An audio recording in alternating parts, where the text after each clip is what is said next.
Buenos días a todos los participantes. Les saluda la licenciada Liliana Yarleque desde las instalaciones de la Dirección de Infosalud, de la Dirección General de Telesalud, Referencia y Urgencias del Ministerio de Salud. Empezaremos la telecapacitación programada para el día de hoy, lunes 18 de marzo, con el tema Enfermedad Arterial Periférica, a cargo del doctor Giuseppe Salas Escobedo, del Hospital Nacional Hipólito Unanue del Ministerio de Salud. Quisiera recordarles que cualquier pregunta, duda o consulta pueden hacerlas llegar en cualquier momento usando el chat y estas preguntas serán respondidas al finalizar la presentación. Muchas gracias, estimado doctor Salas. Quedamos atentos a su presentación. Buenos días con todos. Vamos a hacer este tema tan importante en el acápite de hoy en día. Bueno, vamos a empezar. El tema que nos atañe hoy día es lo que es enfermedad arterial periférica. Tenemos aquí una gráfica que más o menos resume las comorbilidades, los factores de riesgo, como vemos el tabaco, la hipertensión arterial, los pacientes diabéticos, los patrones altos de colesterol. Resumen los mecanismos de la enfermedad vascular periférica, básicamente el depósito de placas en las arterias comprometidas y poco a poco la progresión de las mismas hasta obstruir la luz de la arteria, con las complicaciones subsecuentes, como puede ser ruptura de la placa, problemas de trombosis, etcétera, ¿no? Entonces, para más o menos ver el tema que vamos a abarcar el día de hoy. Considerando la enfermedad arterial periférica, consideramos una serie de enfermedades que pueden llevar a obstruir las arterias en forma progresiva o en forma brusca, ¿no? Va a depender de la forma de presentación. Entre estas causas tenemos múltiples enfermedades. La principal y la más frecuente que compromete las arterias de los miembros inferiores, en especial, es la aterosclerosis, ¿no? Que ahorita que es la que más vamos a enfocar la exposición, ya que es el tema más frecuente en lo que es patología arterial periférica. Pero no olvidarnos que existen otras enfermedades, como enfermedades degenerativas, trastornos displásicos, como el Marfan, el Ehlers-Danlos, y enfermedades de tipo vasculítico, ¿no? Enfermedades del sistema inmune que producen alteraciones arteriales, como la enfermedad de Werger o el Takayasu, ¿no? Entonces, existen muchas enfermedades que producen esta patología, pero vamos a enfocarnos un poco más en lo que nos atañe hoy día, que sería la aterosclerosis, ¿no? Considerando un poco sobre la epidemiología, tenemos que considerar dos grupos, las enfermedades sintomáticas y asintomáticas. ¿Por qué hablo de esto? Porque hay mucho paciente que pasa no detectado, porque no tienen sintomatología hasta un episodio, hasta un problema avanzado ya. Entonces, consideramos los pacientes asintomáticos, que son aquellos detectados en forma preventiva por mediciones de índice tobillo-brazo. Consideramos que el 3 al 10% de la población ya tiene algún grado de enfermedad arterial periférica. Y esta enfermedad, la epidemiología incrementa con el transcurso de la edad. Cuando pasan los 70 años, 15 a 20% de la población tienen enfermedades arteriales periféricas. Y si les hacemos una ecografía doble arterial, vamos a encontrar que un tercio de ellos tienen oclusión de alguna arteria principal de la pierna. Entonces, considerando esto, hay muchos pacientes que pueden pasar desapercibidos con esta patología. Se dice que por cada paciente con enfermedad sintomática hay 3 a 4 pacientes asintomáticos. Ahora, si hablamos de la enfermedad propiamente sintomática, que usualmente se refiere a la claudicación intermitente, que es el síntoma característico de este tipo de proceso, tenemos que la prevalencia es de 3% a los 40 años y de 6% a los 60 años.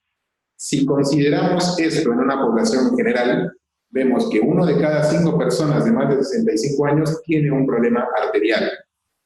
Sin embargo, de esta persona, si juntamos a todas estas personas con problema arterial, solo 1 de cada 10 de estos 10 pacientes va a tener sintomatología. Entonces, fíjense que es un gran porcentaje que pasa desapercibido si no se hacen métodos de screening, pruebas en pacientes que ameriten este tipo de estudio, ¿no?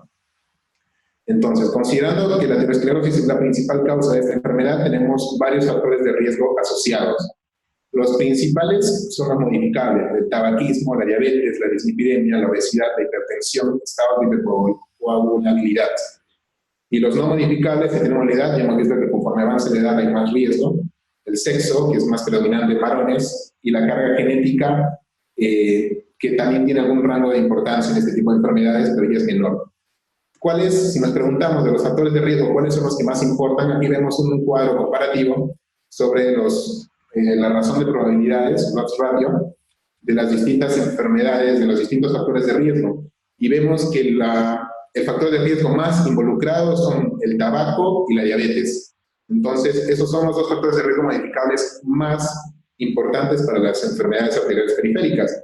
pero no dejar de lado la edad, pacientes con falla renal, que eso puede ser discutible, ya que los pacientes con falla renal usualmente son aquellos que son diabéticos e hipertensos, que también son factores de riesgo para la arteria periférica, la hipertensión y otras comorbilidades que pueden ser causales o factores de riesgo para el desarrollo de aterosclerosis, ¿no? Además, sabemos que el proceso de aterosclerosis puede afectar otras arterias del organismo, ¿no? Como enfermedades coronarias o enfermedades cerebrales, de arterias cerebrales. Y usualmente existe una coexistencia entre esas enfermedades. Usualmente un paciente que tenga enfermedad arterial periférica tiene un mucho mayor riesgo de ser una enfermedad coronaria o enfermedad arterial cerebral. Por ende, en estos pacientes siempre es bueno buscar algún hallazgo que nos pueda hacer pensar que pueden existir estas cosas, ¿no? La patogénesis, creo que todos la conocemos, es una arteria normal con el transcurso del tiempo y las enfermedades, los factores de riesgo van a producir un depósito de placa en la íntima de la pared de la arteria, y esto va a conllevar a que este depósito de placa vaya creciendo hasta obstruir por completo la arteria, o que tenga complicaciones por ruptura y esto produzca un trombo o un émbolo que puede tapar la arteria bruscamente, ¿no? Como vemos, la evolución de la enfermedad arterial periférica tiene varios procesos. Pasa por un episodio de una arteria normal, que vemos en la parte superior, que en este momento obviamente el paciente es asintomático, solamente tiene factores de riesgo. Conforme la estenosis se va progresando, todavía el paciente persiste asintomático. Recién empieza a presentar el síntoma cardinal de una enfermedad arterial, que es la claudicación intermitente, cuando la estenosis es arriba del 60%. O sea, ya cuando el proceso está bastante avanzado. Y cuando ya llega al 80%, recién presenta el cuadro de isquemia crítica, que en un rato vamos a detallarlo un poco más, pero es importante saber que muchos pacientes con esta enfermedad pasan asintomáticos durante gran tiempo de progresión de la enfermedad. Considerando la presentación clínica, podemos tener varios típicos, ¿no? Del 20 al 50% se presentan asintomáticos y solo son detectables por métodos de screening. 40-50% van a tener un dolor atípico, no característico. Solamente 10 a 30% de los pacientes van a tener el síntoma cardinal, que es la claudicación intermitente, y 1 a 2% van a ser isquemia crítica, desde otra forma de presentación. Este es más o menos un diagrama que nos va a mostrar este tipo de presentaciones que existen, ¿no? Entonces, ¿cuál es la historia natural? Como vemos, entre el 20 y el 50% de la población se mantiene asintomático, pero en el transcurso de 5 años van a progresar sus patologías y van a hacer claudicación, van a mantenerse con claudicación un 70-80%, va a deteriorarse más el hacer claudicaciones a menos distancias, en 10 a 20%, o van a hacer isquemia crítica. ¿Y por qué es importante los cuadros que hacen isquemia crítica? Porque en el transcurso de un año, las isquemias críticas, que son el 1 al 3% de los pacientes con enfermedad arterial, en el transcurso de un año, 30% de este grupo va a estar amputado, 25% va a estar va a tener una grave mortalidad, y solamente menos de la mitad, 45%, van a estar vivos manteniendo las dos extremidades. Como vemos, un tercio del grupo que hace isquemia crítica va a ir a amputación. Y es importante por eso tratar de detectarlo en etapas tempranas para llevar a que no lleguemos a este punto, ¿no? ¿Cómo identificamos estos pacientes con enfermedades arteriales? Bueno, la historia clínica y el examen físico son importantes, pero infraestiman la real prevalencia.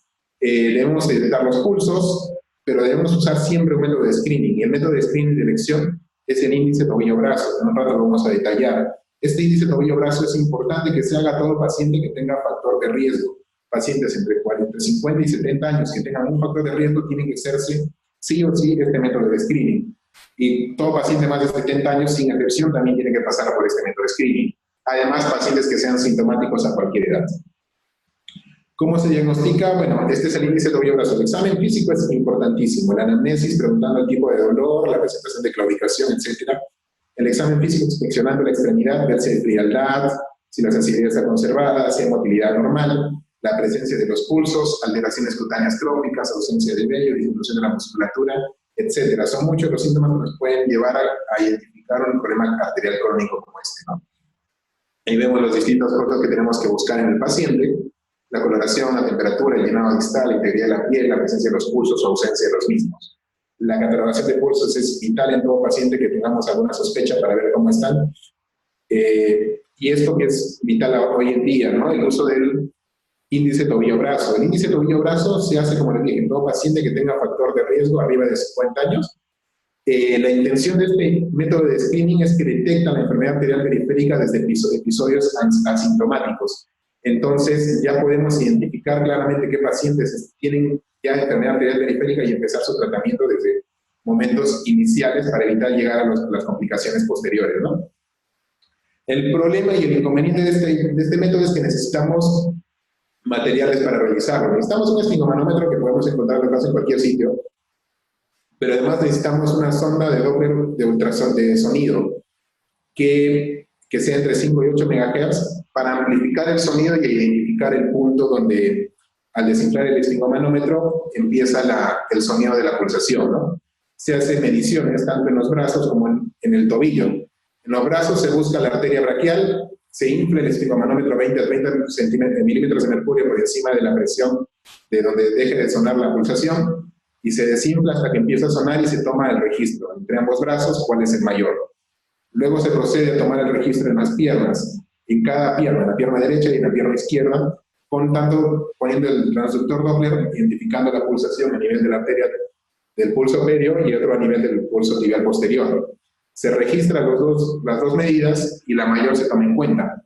Entonces se hace un índice, se toma la máxima medida de la pierna derecha sobre la máxima medida de los brazos y la máxima medida de la pierna izquierda sobre la máxima medida de los brazos de presión sistólica. En base a eso vamos a encontrar una razón que nos va a dar un índice que puede variar mucho. Lo normal es que este índice se encuentre entre 0,91 y 1,30. Si se encuentra por debajo de 0,9, ya encontramos un paciente con enfermedad arterial periférica y tenemos que progresar a hacer los demás métodos de screening, ¿no? Si encontramos con menos de 0,4, ya tenemos un problema grave y debe ser referido a un cirujano vascular de forma rápida para poder hacer la identificación y el tipo de tratamiento que corresponda, ¿no? Si tenemos una alteración con ITB más de 1,3, no significa que el paciente sea normal. Lo más probable es que haya una calcificación severa de la arteria, por lo cual ya no se puede comprimir y por eso no desaparece el sonido, ¿no? Entonces, en esos pacientes también hay que considerar la posibilidad que traigan también una enfermedad arterial periférica. Entonces, ya vimos, el diagnóstico es importante. La clínica, el examen de índice tobillo-brazo es fundamental, sobre todo en pacientes con factores de riesgo. Y progresivamente vamos a ir a estudios complementarios que van a ser la ecografía Doppler arterial, que usualmente es el primer método de screen de estudio posterior al diagnóstico. Y de ahí, dependiendo si el paciente va a necesitar revascularizaciones o no, vamos a hacerles angiotomografías, angioresonancias, arteriografías, dependiendo de lo que se quiera hacer, ¿no? Ahora, catalogando las presentaciones clínicas, vamos a buscar 3 grupos. Vamos a agruparlos en los pacientes con claudicación intermitente, los pacientes con isquemia crítica y los pacientes que tengan un cuadro agudo de presentación. ¿Cómo definir una claudicación intermitente? Es el síntoma cardinal de un proceso arterial. Es un dolor a nivel muscular que aparece cuando un paciente empieza actividad.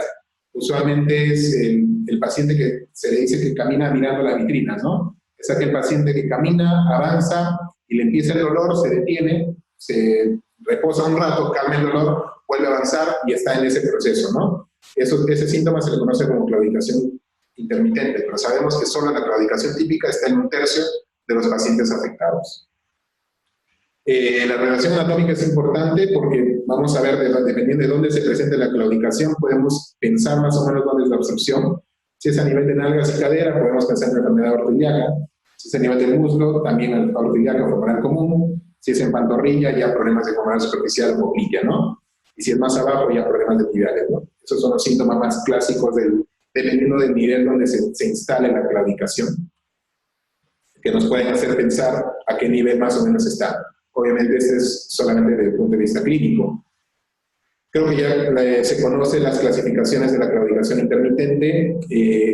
La que más se usa usualmente la clasificación de Fontaine, que los clasifica en un estadio 1, los pacientes que sean asintomáticos, son estadio 2, los que tengan claudicación, estadio 3, los que tengan dolor al reposo, y estadio 4, los que tengan úlceras o gangrenas. Y dentro de estos, el estadio 2 lo dividen en dos: un estadio 2A, que corresponde a los que claudican una marcha de más de 200 metros, y una claudicación 2B, aquellos que claudican a menos de 200 metros. No es importante esta clasificación por el factor pronóstico y el factor de tratamiento, que lo vamos a ver un poco más adelante. Las alternativas terapéuticas van a ser múltiples. En el grado 1 y el grado 2A, usualmente es tratamiento médico. En el grado 2B hay que pensar y evaluar para la posibilidad de tratamiento quirúrgico asociado para mejorar la claudicación. En grado 3 y 4 ya es usualmente tratamiento quirúrgico con premura, si es que se puede hacer, ¿no? El otro grupo es la isquemia crítica de extremidad, que es una forma de manifestación más avanzada, como vimos es el 1 a 3% de la población que tengan enfermedad arterial periférica, los que desarrollen este tipo de molestias. Se caracteriza por un dolor isquémico a reposo o lesiones isquémicas cutáneas en un paciente que tenga más de 2 semanas de evolución de dicha patología. Entonces, estos pacientes ya tienen una enfermedad periférica severa y, como les dije, un tercio de estos terminan en amputación. Por ende, estos pacientes tienen que ir referidos rápidamente a un cirujano vascular para que hagamos el estudio correspondiente y ver si existe una posibilidad de tratamiento para salvar la extremidad, ¿no? El diagnóstico se confirma obviamente por la índice tobillo-brazo. En estos pacientes suelen tener ya severidad importante, por lo cual los índices de tobillo-brazo suelen ser muy bajos. Y bueno, son pacientes que tengan dolor en reposo, con presión en tobillo menos de 50 milímetros de mercurio, o que tengan lesiones cutáneas con presiones en tobillo menos de 70, de acuerdo a la catalogación, ¿no? Como vemos, estos pacientes tienen un alto riesgo de amputación, de eventos vasculares fatales. Es peor el pronóstico que para la claudicación intermitente. Y como les dije, solamente el 50% sobreviven a amputación, 25% fallecen y 25% llegan a la amputación, ¿no? En la clínica es un dolor intenso en el pie, salvo los diabéticos, porque sabemos que ellos hacen neuropatías que a veces el dolor pasa desapercibido. Es muy severo el dolor usualmente, solo mejora con opiáceos y con la tendencia a que el miembro inferior cuelgue. Son pacientes que tienden a estar sentados para mejorar la circulación distal de sus arterias en las piernas. La causa del dolor pues, es la isquemia, el tejido que se pierde, las neuropatías, etc., ¿no? Estos pacientes usualmente despiertan en la noche, se empiezan a apretar la pierna, tienden a colgar la pierna para que no sea tan intenso el dolor. Y el dolor se tiende a incrementar con el frío o cuando el paciente eleva porque disminuye la vascularidad de ese nivel. Las úlceras que pueden aparecer en el pie, la gangrena que usualmente es en dedos, y si es que ya es un cuadro mucho más severo, ya vamos a ver la parte distal del antepié. La evolución es un tejido gangrenado que se llega a escara, que se encoge y al final se modifica y llega a la amputación espontánea de los dedos si es que hay buena circulación. Sin embargo, muchos de estos pacientes hacen infecciones asociadas y empieza a progresar una infección local que compromete muchas veces la vida ya que es un cuadro séptico y tiene que llegar a la amputación por ese motivo. El tratamiento de estos pacientes va a depender si confirmamos el cuadro de claudicación intermitente, hay que ver si el paciente es candidato a una revascularización. De serlo, se hace todos los estudios y se hace la revascularización apropiada. De no serlo, hay que estabilizar el dolor, tratar de mejorar, optimizar el tratamiento médico para que sea la menor posible la lesión distal. Y si es que el paciente tiene un dolor intolerable, la infección empieza a esparcirse, el paciente va a la amputación. Y el otro cuadro son isquemias agudas. La importancia de las isquemias agudas en las enfermedades arteriales son estos que tienen evolución menor de 2 semanas y hacen un descenso brusco en la perfusión de la extremidad, lo cual amenaza obviamente su viabilidad. La causa de estos cuadros usualmente es una trombosis arterial aguda en un paciente que ya tenía una enfermedad arterial y por ruptura de placa o algún mecanismo extra hace un cuadro de trombosis en donde está lesionada la arteria y termina de ocluirla por completo bruscamente. Otros pacientes que tengan factores de riesgo para hacer embolia, pacientes fibriladores, por ejemplo, que pueden disparar un émbolo de localización de la aurícula izquierda y van a dispararse hacia las miembros inferiores. Estos son cuadros, pacientes que tienen aparentemente unas arterias normales distales, sin embargo hacen embolias agudas. Pacientes con traumas arteriales, que obviamente por lesión directa, o pacientes por disección aórtica o aneurismas en la zona de alguna arteria periférica que pueda ser causales de estas trombosis, ¿no? Entonces, como vemos, los casos que más se encuentran, y me gustaría mencionarlos, son los cuadros de embolia y de trombosis. La embolia es importante porque es una arteria sana, entonces el paciente no tiene circulación colateral, por lo tanto es una urgencia quirúrgica que tiene que resolverse ya que el paciente, si pasa mucho tiempo, obviamente va a perder la extremidad.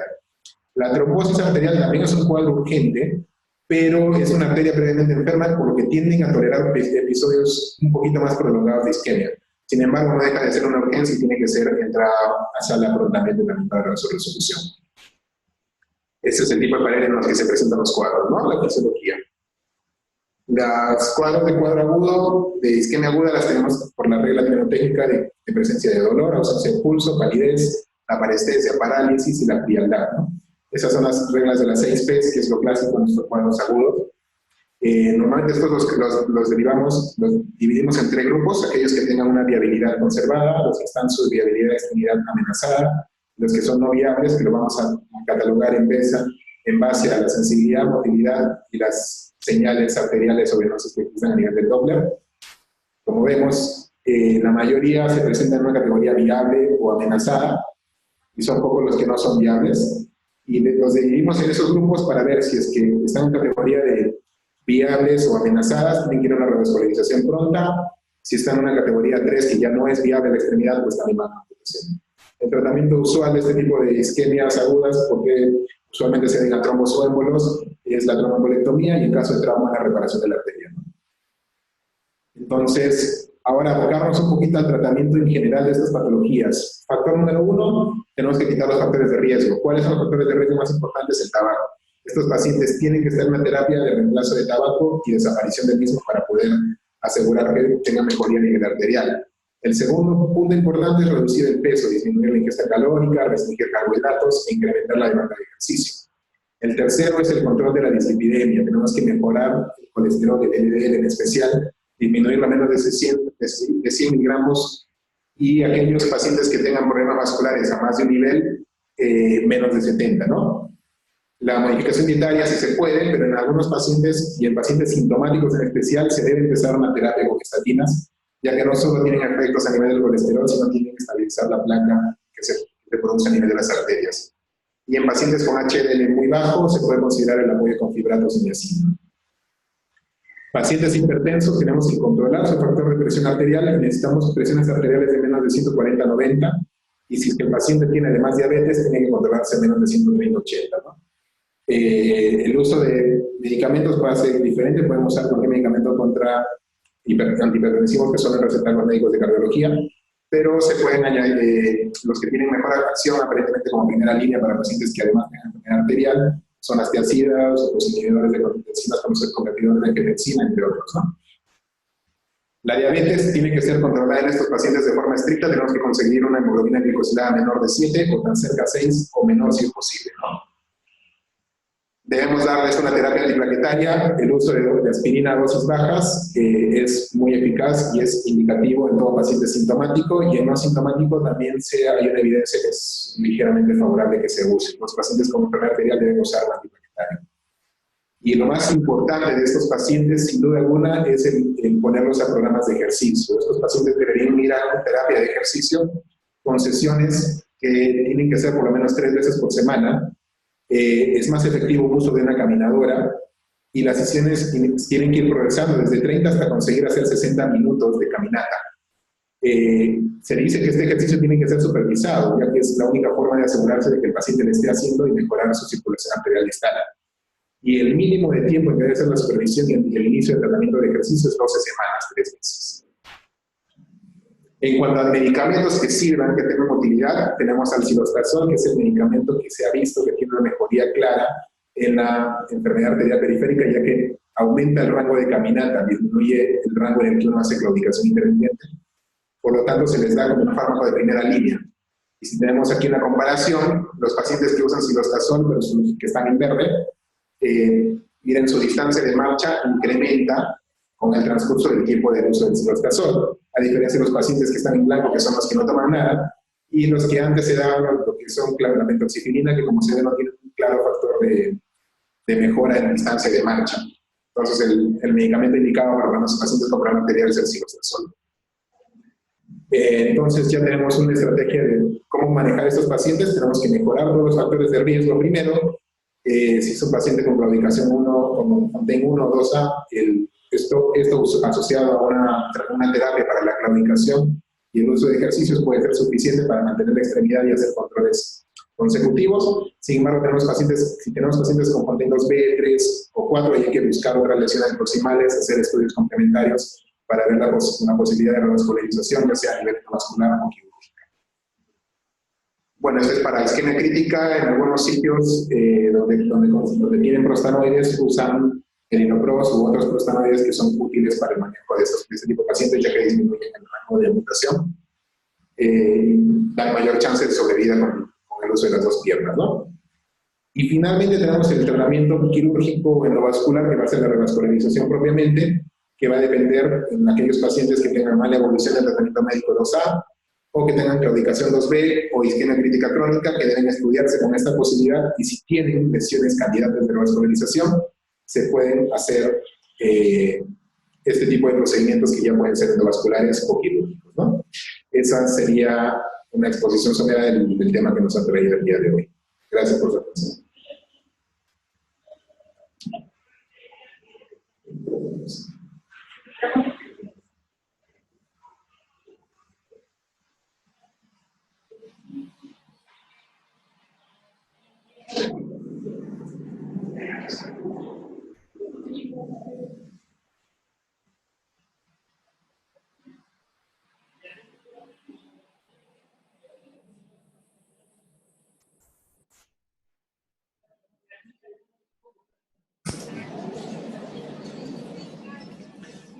Muchísimas gracias, doctor Giuseppe Salas Escobedo. Felicitaciones por la exposición.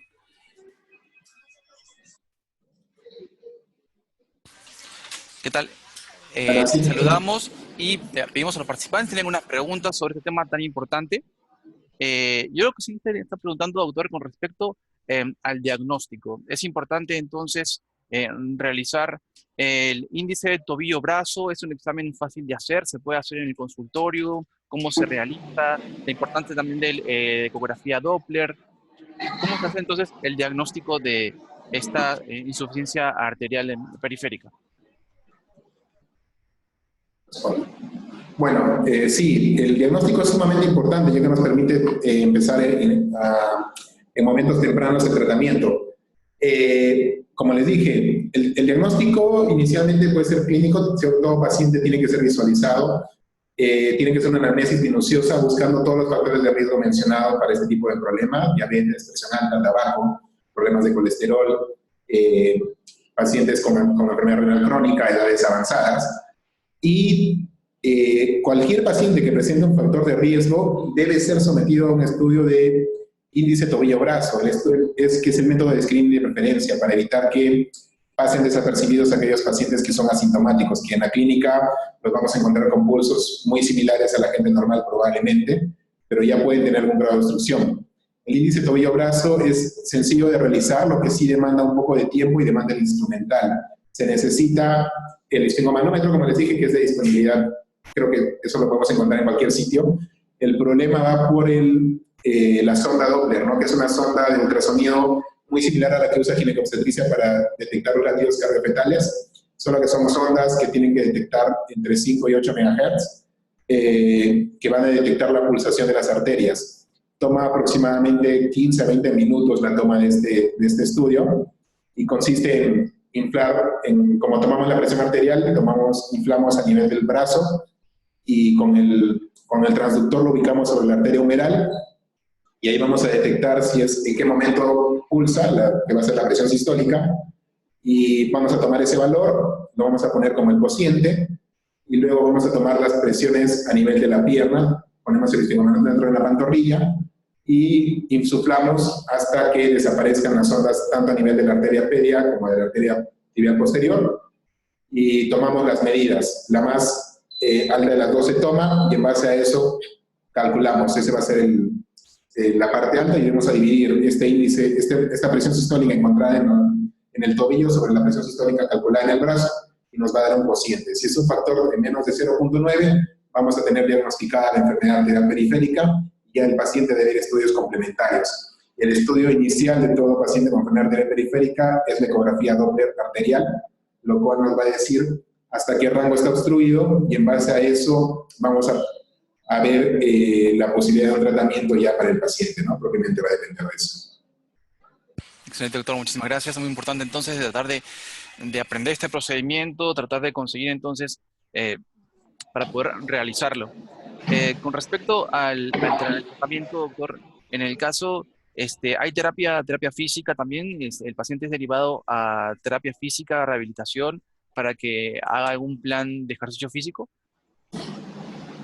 Sí, el tratamiento médico es importantísimo. Obviamente el control de los factores de riesgo es uno de los puntos iniciales importantes, pero es importante la terapia física, en especial la caminata, el ejercicio.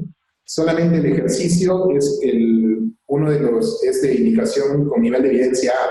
Son ejercicios que deben ser supervisados y ahí es donde cabe muy bien el apoyo con la terapia física, ya que estos pacientes pueden ir al área de terapia física y usar caminadoras que les van a mejorar el rango de marcha con el transcurso del tiempo y van a permitir que desarrolle colateralidad, lo cual va a permitir que la pierna mejore. Además existen terapias alternativas que pueden ayudar a mejorar la vascularidad periférica, ¿no? El uso de terapia electrovoltaica, magneto, etcétera, que creo que lo maneja más el área de terapia física, que pueden mejorar parcialmente, obviamente no es una mejoría espectacular en ese rango, pero ayudan a mejorar la circulación distal. Y asimismo tenemos también en pacientes con isquemia crítica que se ha intentado apoyarles con cámara hiperbárica, cosas por el estilo que también pueden ayudar a mantener mejor la perfusión distal en la pierna y pueden dar un chance a un tiempo mayor de permanencia de extremidad, que es el objetivo de tratar estas enfermedades. Excelente. Y el tratamiento farmacológico, entonces, el cilostazol 100 miligramos. ¿Cuál sería la dosis? Si empezaremos quizá una dosis menor, vamos agregando. ¿Cómo se trataría entonces el tratamiento farmacológico? Usualmente el tratamiento de pacientes con enfermedad arterial periférica, si tienen claudicación, debe incluir el uso de cilostazol, que es el medicamento que tiene demostrada efectividad en el incremento de la marcha, ¿no? El uso del cilostazol es de 100 miligramos 2 veces al día, vía oral. El tiempo es un inhibidor de fosfodiesterasa. El problema es en algunos pacientes que les puede producir náuseas, dolor de cabeza, gastralgias, cosas por el estilo, que a ellos podemos empezar con una dosis un poco menor, pero lo ideal es empezar con la dosis de 100 miligramos cada 12 horas por un periodo de 3 a 6 meses, que es el tiempo en el que el paciente tiene que ir a su vez a terapia de ejercicio para ir mejorando. Lo que va a hacer el cilostazol es mejorar el dolor, va a permitir que el paciente pueda caminar más periodos y eso va a ser vital para que el paciente haga ejercicio y mejore su circulación distal. La única contraindicación del cilostazol es en pacientes que tengan insuficiencia cardíaca congestiva. En esos pacientes pues no puede ser usado el cilostazol y habría que usar los otros tipos de terapia complementaria, ¿no?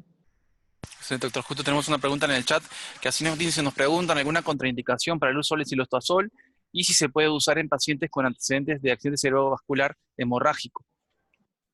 Si es que el accidente cerebrovascular hemorrágico ha sido controlado, sí se puede usar el cilostazol. Obviamente, si es que está en un episodio reciente, no. La otra contraindicación, como mencionaba, es los pacientes con insuficiencia cardíaca congestiva. Básicamente, esos son los grupos que tienen contraindicación. Muchísimas gracias, doctor.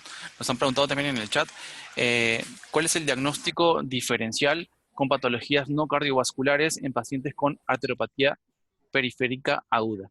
Los pacientes con enfermedad aguda pueden ser dolores intensos por algún problema artrósico, problemas osteomusculares, neuropatías agudas, cuadros de enfermedades, incluso hay patologías, por ejemplo, el uso de también en dosis altas, lo que era el cerebrotismo, que también puede producir dolores de ese tipo, entre otros, ¿no? Dolores intensos, trombosis venosas profundas que pueden producir un dolor intenso y pueden hacer confundir el médico tratante. También es otro de los acápites importantes en el diagnóstico diferencial de cuadros agudos. Muchísimas gracias, doctor. Entonces, tenemos entonces el tratamiento ya de fisioterapia, el paciente está caminando, hay claudicación, se indica entonces el cilostazol. ¿Y cuándo entonces sería el tratamiento quirúrgico? ¿Cuándo se necesitaría entonces el tratamiento quirúrgico? El tratamiento quirúrgico se indica en pacientes que tengan una claudicación 2B, o sea, una intolerancia a la marcha a menos de 150 a 200 metros, que tengan pacientes con isquemia con dolor en reposo o pacientes que tengan ya cuadros de isquemia clínica.